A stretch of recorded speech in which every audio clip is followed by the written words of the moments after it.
En nom del grup parlamentari del Partit Popular de Catalunya té la paraula l'il·lustre senyor José Antonio Coto.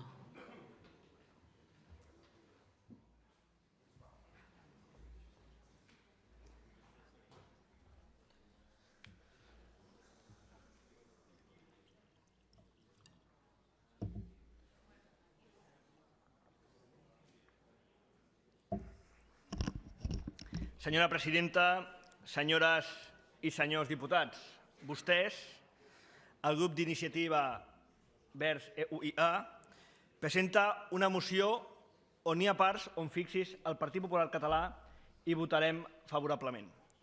I votarem favorablement a determinades parts perquè vostès diuen, per exemple, que cal apostar per la innovació. No diuen com ho pensen fer, però com diuen que és necessari apostar per la innovació, doncs estem d'acord. Vostès diuen, per exemple, que cal apostar per la indústria. No diuen com ho pensen fer, però com diuen que és necessari apostar per la indústria, doncs estem d'acord. En quant al tema de l'economia verda, que vostès presumeixin de verds i ecologistes, des del nostre punt de vista, ens sembla com a mínim agosserat, per no dir un altre adjectiu.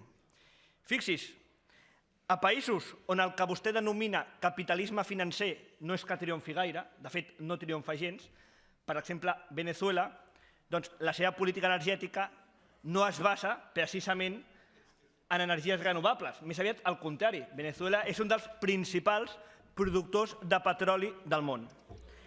A Bolívia, un altre lloc on el capitalisme financer tampoc és que triomfi gaire, més aviat gens, doncs una de les principals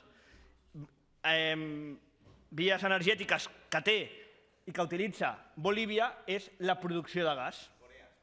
O, per exemple, a l'Havana, capital de Cuba.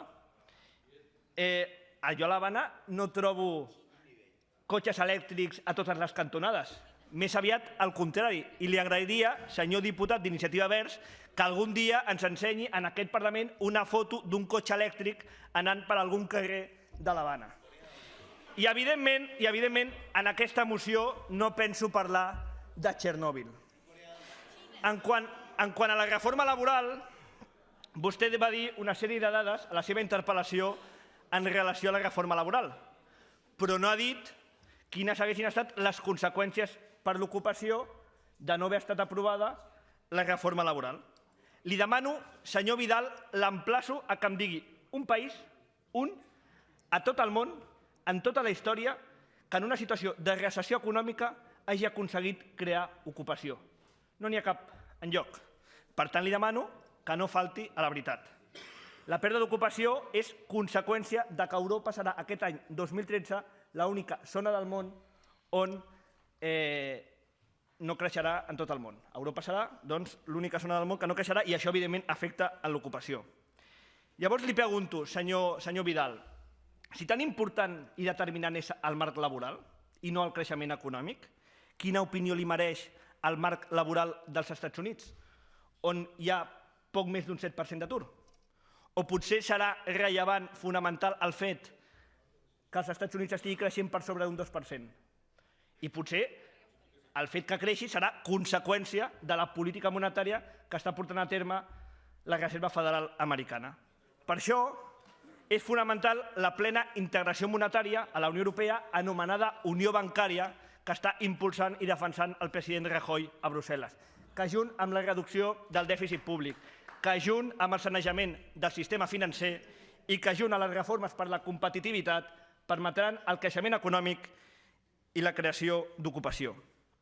I, per cert, i em dirigeixo també a Esquerra Republicana, no hauria de ser tan dolenta la reforma laboral quan Convergència i Unió, que governaven amb vostès la Generalitat de Catalunya, hi van votar favorablement al Congrés dels Diputats.